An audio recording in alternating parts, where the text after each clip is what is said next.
Already allowed. Okay. So good afternoon, children. We will continue with the story A Wizard of Earthsea from where we left off. And please open page number 128 in your textbooks. Second paragraph. She smiled at his ready ignorance. Ignorance, you know, ignorance means lack of knowledge. Ready ignorance means that innocence in him, where he readily agreed that I promise I will not share what you teach me with my friends, with anyone else.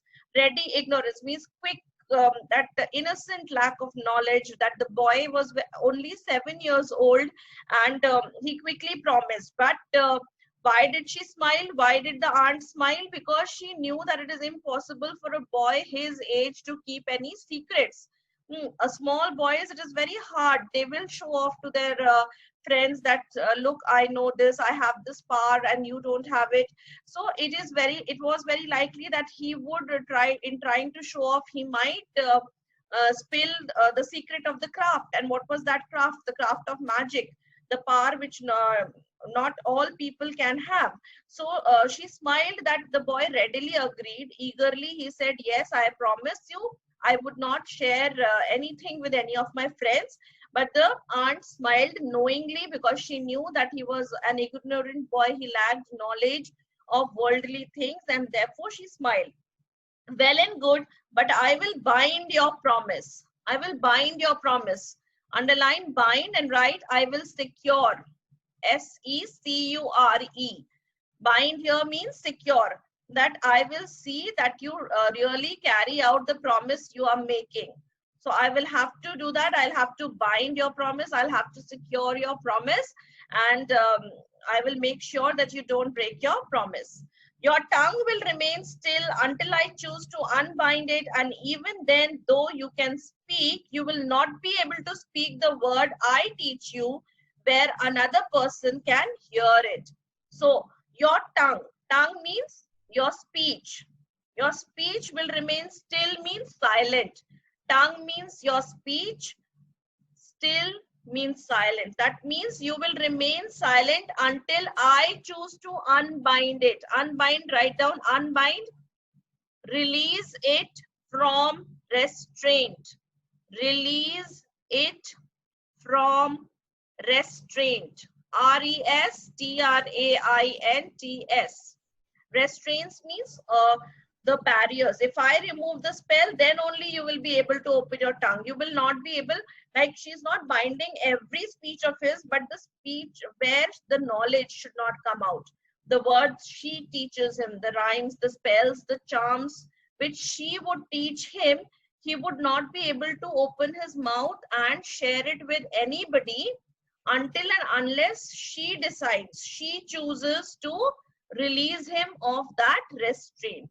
Okay, because she knew that this Junie was only a 7-year-old child, and it was not possible for a 7-year-old boy to keep secrets.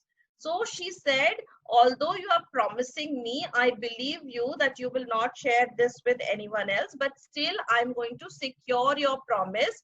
You will not be able to open your mouth until I decide that to release you from those spell, from that restraint. And even though you will be able to speak, you will not be able to speak the word, means the things I teach you. Here, the second line, though you can speak, you will not be able to speak the word I teach you. Okay, that means although he will be free to speak other things, but he will not be able to speak those words, those spells, those charms she teaches. Okay, where another person can hear it. So you will not be able to speak those things, the charms, the spells that she was going to teach him. Although he would be saying it, he would be using the spell, he will be using the charm, but others will not be able to hear it. So she was going to bind him with a spell, to bind him his promise with a spell. We must keep the secrets of our craft. So this was the reason. Why was she binding Junie's speech? Why did she not want him to um, talk about whatever she is teaching him to others? Because the witches and wizards, excuse me, The witches and wizards are supposed to keep their spells, their crafts a secret. They cannot tell any ordinary person about their craft, about their, because it is something which they have also gained. They have earned that knowledge. So they don't want to share it with each and every person. They can't share their knowledge with anyone. So the reason why she was going to bind Duni with his promise was because she did not want her secrets to be out. Good, said the boy, for he had no wish to tell the secret to his playmates. He sat still while his aunt bound back her uncombed hair and knotted the belt of her dress and sat cross-legged. So the boy was very happy also. He was very eager to learn the new things. So he said, yes, please do as you wish you can do with me. So he did not want to tell his secret to his playmates. Playmates means those children with whom he played. He sat still while his aunt bound means tied back her uncombed hair. So you remember previously we had learned that her hair was uncombed and in a mass, confused, tangled mass. So now she bound, tied back her hair and knotted the belt of her dress. So knotted also means she tied the belt of her dress and sat down on the floor cross-legged. She threw a handful of leaves into the fire pit so that the smoke spread and filled the darkness of the hut. So all this makes you imagine. The author has used imagery so that you can imagine all the things that must be happening inside that low, dusky hut, dark, windowless hut. What is happening? The aunt is now tying her hair. She's tying the belt of her dress. She sat down on the floor cross-legged. Then she threw some leaves into the fire pit so that the smoke would come out. Smoke would be brighter, the fire would be brighter, and the smoke would spread and fill the darkness of the hut. She began to sing. Her voice changed, sometimes to low or high, as if another voice sang through her. So while she started with her spell. She started binding Duni. So she was actually casting a spell on Duni. She was casting a spell on Duni in the sense that she wanted to bind her, bring him under her control. She wanted to control Duni's speech.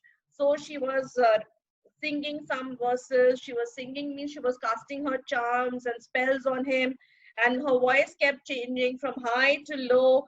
And then it appeared that it was not her voice, someone else was singing from within her. Some other voice was coming out, and the singing went on and on until the boy did not know if he waked or slept. So she kept on casting her spell until Duni did not know whether he was awake or whether he was sleeping. She had completely hypnotized him, brought him under her control. All this while the witch's old black dog that never barked sat by him with eyes red from the smoke.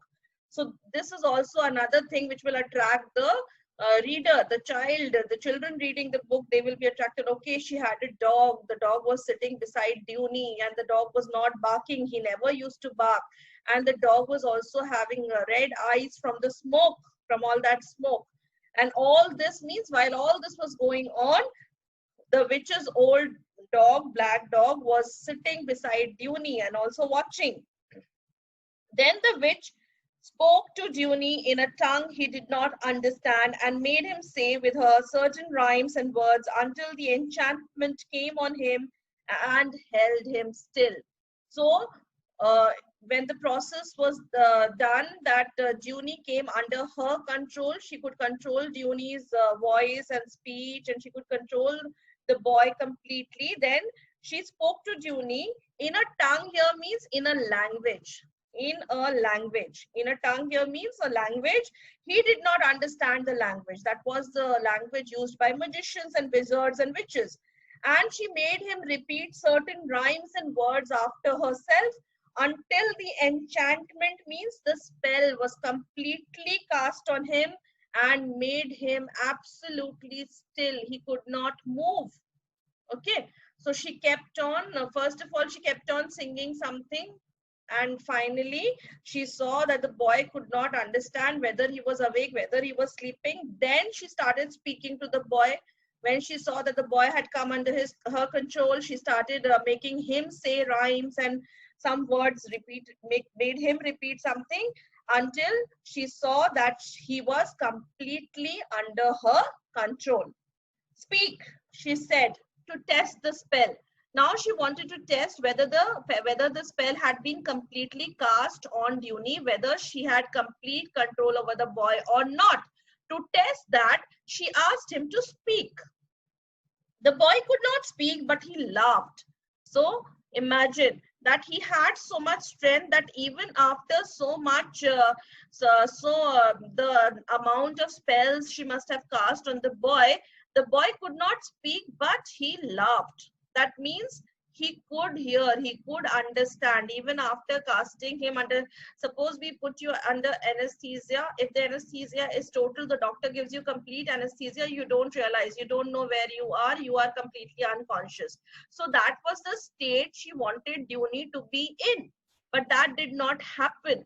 When partial anesthesia is given by a doctor, if you know what anesthesia is, suppose you don't have to be operated on a major body part, but on a particular body part, when the doctor gives you anesthesia to numb only that particular part, then you can feel, you can have sensation in all the other body parts except the part where the anesthesia, local anesthesia has been given. So she thought that she had brought Duni completely under her control, so that he would not be able to speak or do anything. But what happened was, although Duni could not speak, in spite of all her spells, he laughed. Then his aunt was a little afraid of his strength, for this was as strong a spell as she knew how to weave, because she had cast him under her strongest spell. She knew that this was the most strong spell which she could cast on a human being. This was all her knowledge she had used to cast a spell on this boy. And she was now a little scared that even though he could not speak, he had laughed. She was surprised at his strength. She had tried not only to gain control of his speech in silence, but to bind him at the same time to her service in the craft of sorcery. So she had not only tried to gain control over his speech. Speech in silence means what he would speak and what he would not. She had tried to gain control not only over his speech and his silence, but also she wanted to bind him. She wanted that he should serve under her as an apprentice, as a trainee. She wanted to make him work for her. She wanted him to become under her, work for her. Okay. So she had tried to control him totally. In the craft of sorcery means in the craft, witchcraft. Yet, even as the spell bound him, he had laughed. This is very important. Please underline this line. Even as the spell bound him, he had laughed. This showed his aunt that his strength, his inherent talent, he was a boy who could not be controlled, very young boy, a 7-year-old boy, and he could laugh even after she had cast the strongest spell she knew on him. In spite of that, the boy laughed. She said nothing. She threw clear water on the fire till the smoke cleared away and gave the boy water to drink. And when the air was clear, he could speak again.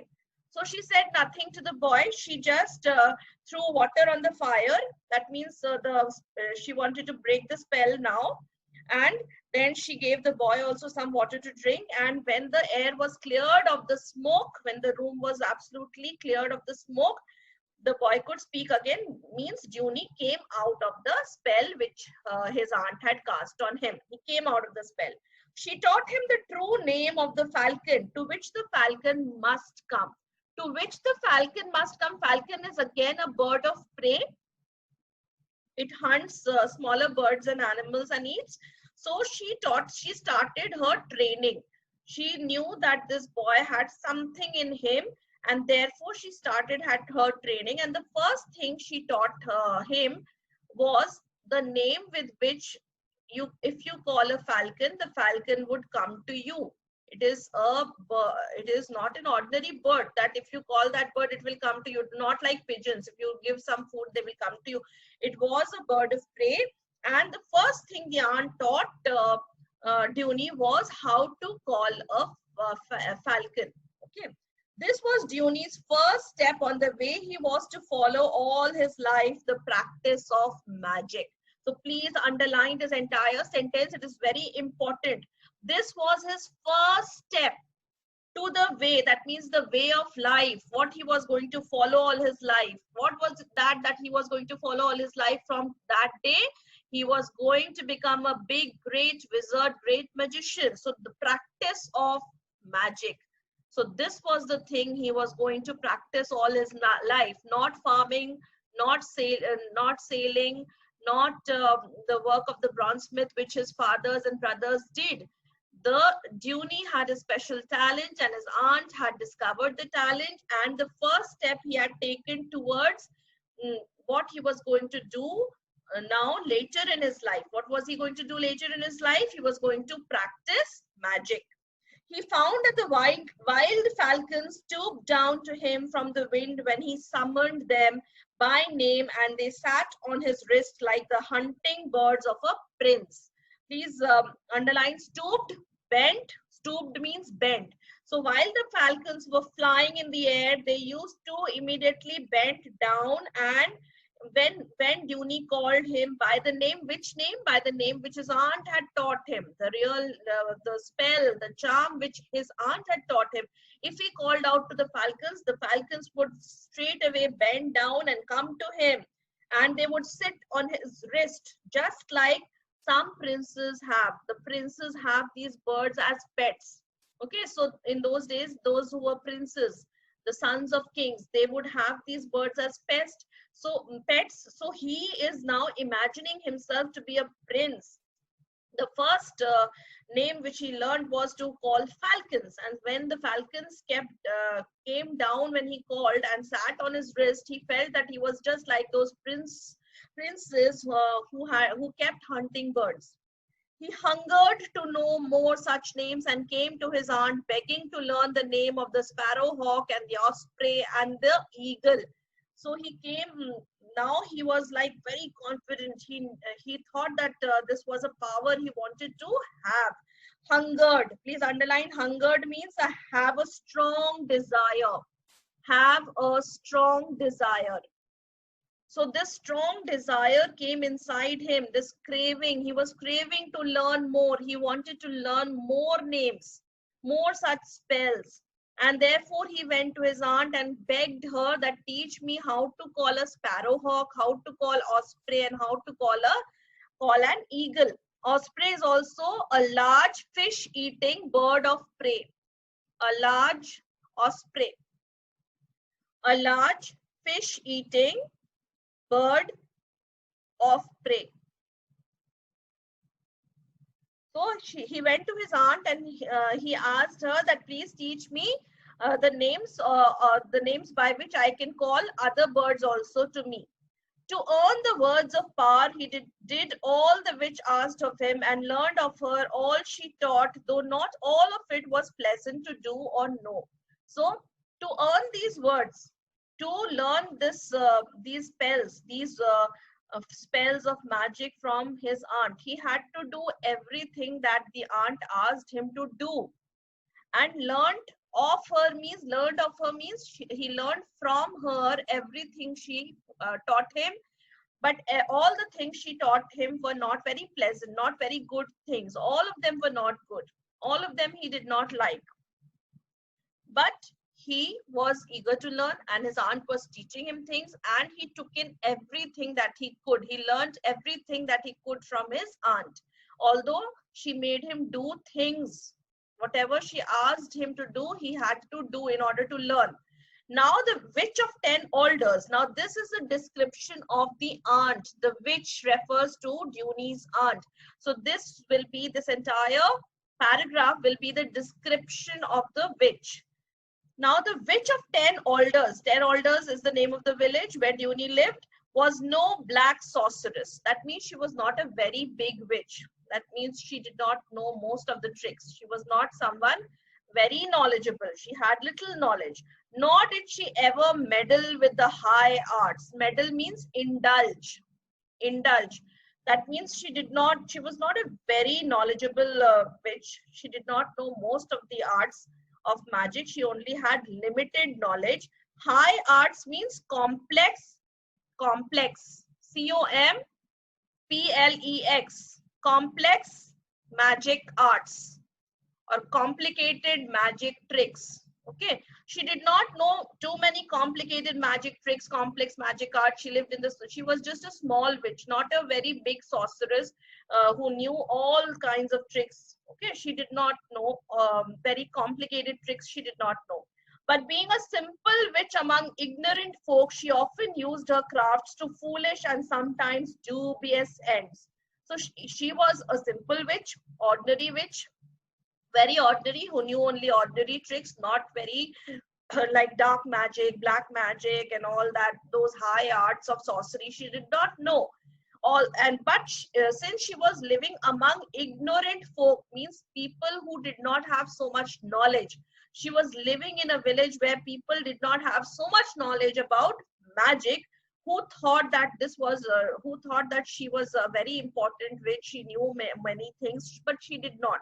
So since she was living among people who did not have much knowledge about magic, she often used her crafts, means her magic, to foolish and sometimes dubious ends. Dubious ends means shady, suspicious. Ends means activities.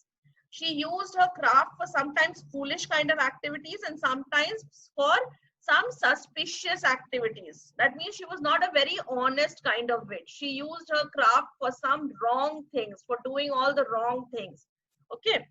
So suspicious, dubious ends, please underline dubious ends and write down suspicious activities. Suspicious activities. She knew nothing of the code which true wizards must know and serve, and which keeps them from using spells unless real need demands. So she knew nothing of the code. Code means ethics. Okay, ethics are generally, even doctors, if you know that in the profession, if you are a doctor, you have to take an oath that you will not do certain things. So that is the code of ethics to be followed. So similarly, witches and wizards also had some codes, some ethics. And in those codes, it was mentioned that true wizards will never do something which, unless they will not use their magic, they would not use their tricks unless the situation was such where they had to use those tricks. Okay, unless the situations compelled them to use their magic, to use their craft, they would not use it. It was against their code, it was against their morality. Okay, so the true witches and wizards, those who knew all the high arts, those who are very knowledgeable wizards and witches, they would never use their craft just like that. For small things, they would never use it. They would only use their craft. It was really important. So they also have a code of conduct. However, she had a spell for every circumstance and was forever wearing charms. But this witch, who had little knowledge, was all the time using her spells. In every situation, she used to use a spell. And for small things also, she used to use magic. Small situations which can be handled normally, she would use magic. Forever wearing charms. Now, charms are sometimes, your mother tells you that tie a black thin thread. It will save you from evil. So these are the charms that one wears. So the witch used to wear a lot of charms. Charms you can underline and write something worn, something worn, W-O-R-N, W-O-R-N, something worn to ward off evil. Ward means keep away, W-A-R-D, ward off, O-double-F, off evil. something you wear to ward off evil. So she used to wear a lot of charms also. Much of her know-how was mere rubbish. Know-how means knowledge. That means most of her knowledge was just rubbish. It was useless. She had all the knowledge she had was useless. It was not of much use. And she did not know the true spells from the false. So she could not differentiate between true spells, true magic, and fake magic. She did not know. Nobody had taught him. She was self-taught. So the knowledge she had was very limited. And most of it was useless. It was rubbish. That means it was useless knowledge she had. And she could not identify which was a true spell and which was a false, means fake spell. She knew many curses and was better at causing sickness perhaps than at curing it. So this shows that she was an evil kind of witch. She knew a lot of curses. Curses means, please underline curses and write down. And utterance. Utterance means to say something. Utterance.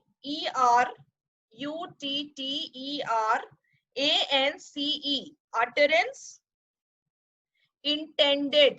Intended to inflict harm.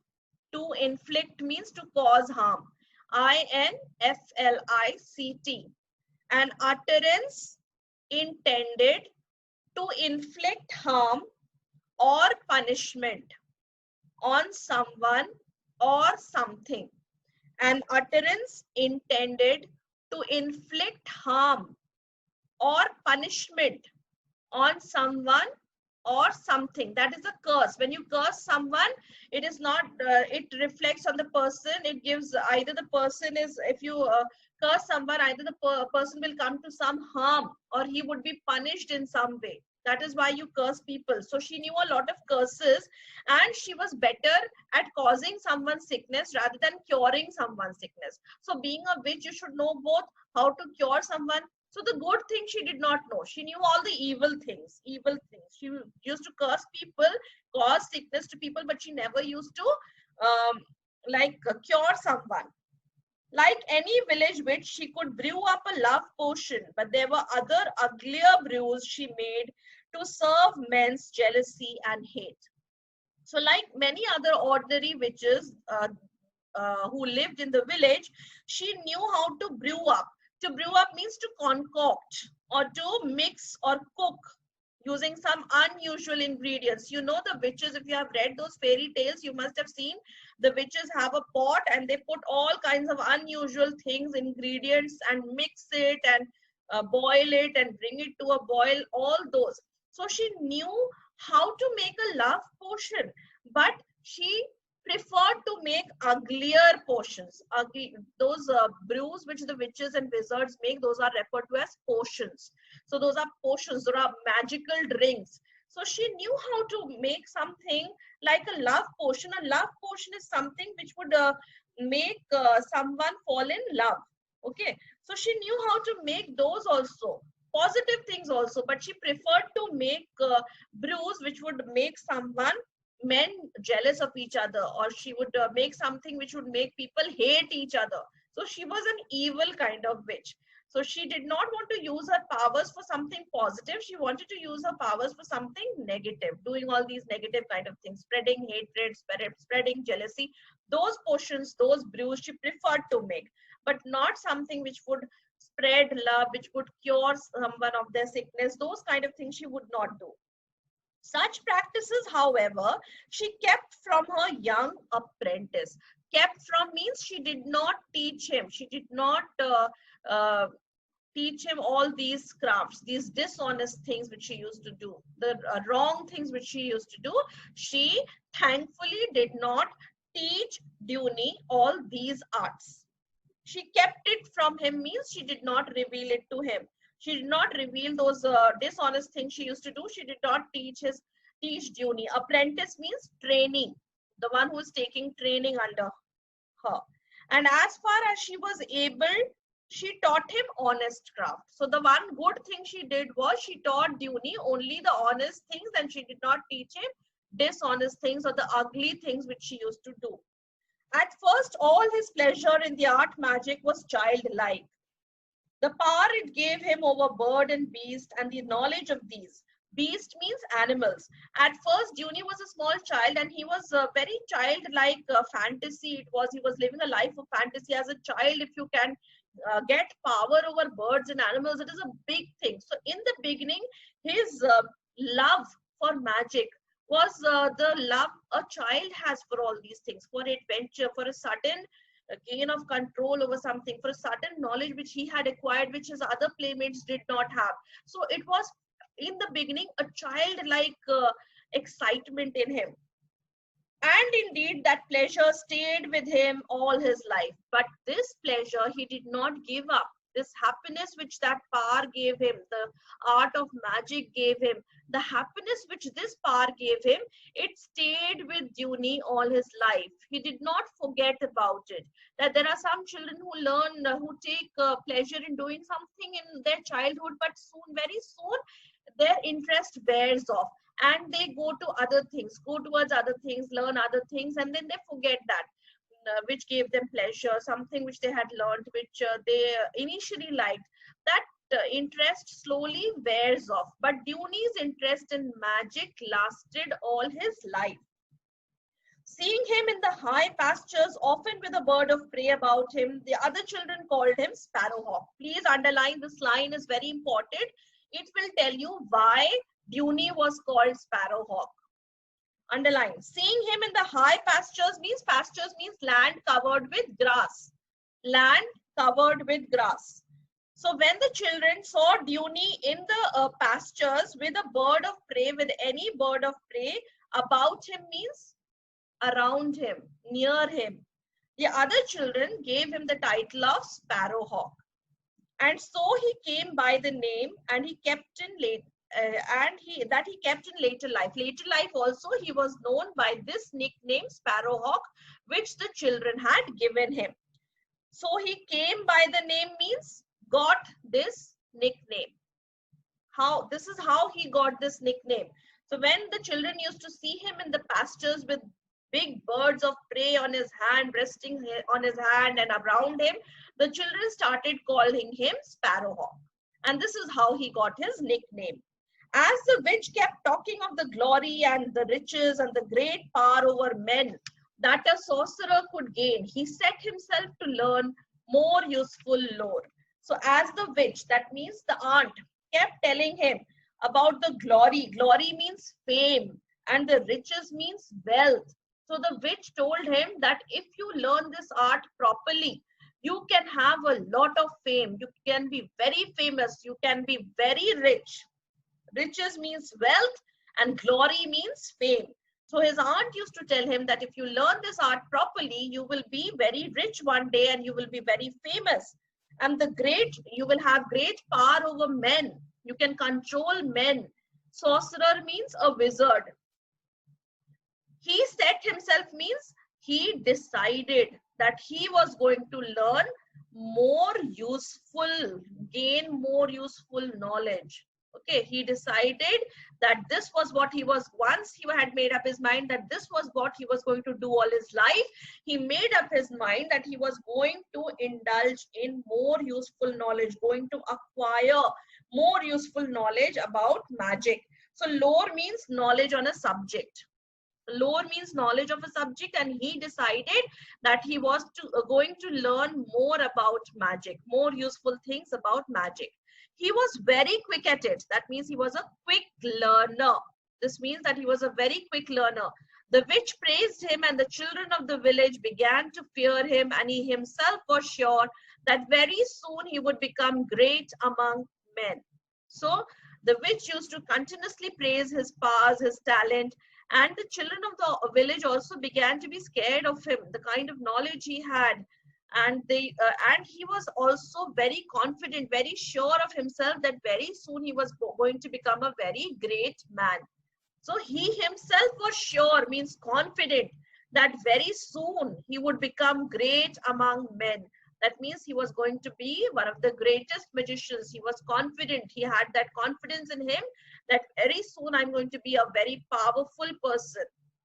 So he went on from word to word and from spell to spell with the witch till he was 12 years old. So till the age of 12 years, he learned everything he could from his aunt, the witch. Word to word means each word she taught him, each spell she taught him, she could teach him.